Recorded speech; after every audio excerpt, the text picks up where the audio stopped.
Hi, everyone. Welcome back to the AI versus HI podcast. It's all about artificial intelligence and human intelligence in real estate and why we still believe that in a lot of situations, humans will always outperform AI. I'm Adrian Kizu, 1289 Creative. I'm here with Tim Gilson from the Gilson Home Group. So over the course of years, right, as you're doing in business, you establish all these relationships and resources. And those often become a tool that you can give to your clients, right? Like real life referrals or references or connections based on real experience. Tell me what your experience has been with that, Tim. Yeah, that's interesting because we keep in our group, the Gilson Home Group, we keep a list, we call it preferred vendors.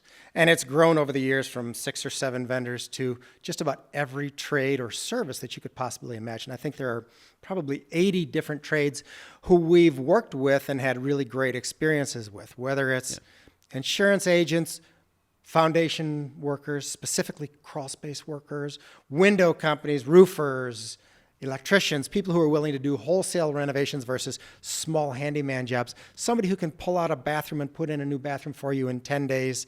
Yeah, all these different trades, attorneys, accountants, title companies.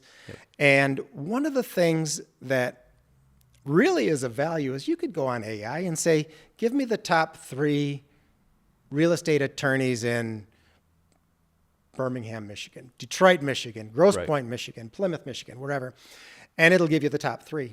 What they can't tell you necessarily is what's the individual personal experience with that attorney picking up the phone and actually taking a phone call. Right. Do they get back to you quickly? Are they jerks or are they really, really decent human beings? So all of those kind of soft factors, I think HI has them beat over AI. Yeah. So we get those calls. Every single transaction we do typically is looking for some kind of service provider, home inspector, contractor of some kind, an opinion. So we're not filtered by Google reviews. We're filtered by life experience. Yeah. I'm glad you brought that up because I've experienced this firsthand, and this is a very small compared to the scale of, what we're talking about, but like reviews, right? Oftentimes you'll see a product that has maybe terrible ratings. There's not a lot of reviews. I go and actually start reading them. Yeah. And I know right away that it was the person who left the review that was flawed. It's like, you're expecting something that was not marketed. Yeah. And this thing gets to the bottom of the list. And on the opposite side of it, I've had situations where I said, this is the top rated product in this category. And you go and read real reviews and like, this thing doesn't last more than a month. Yeah.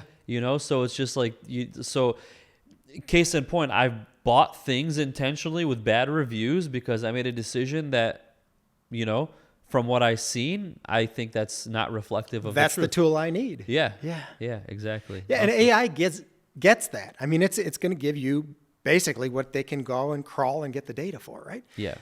It's that human, if you have, like in your field, if you have a professional, another peer who's in this industry and says, man, this thing is the greatest camera, this is the greatest lighting, this is the greatest boom, whatever it is. Yeah.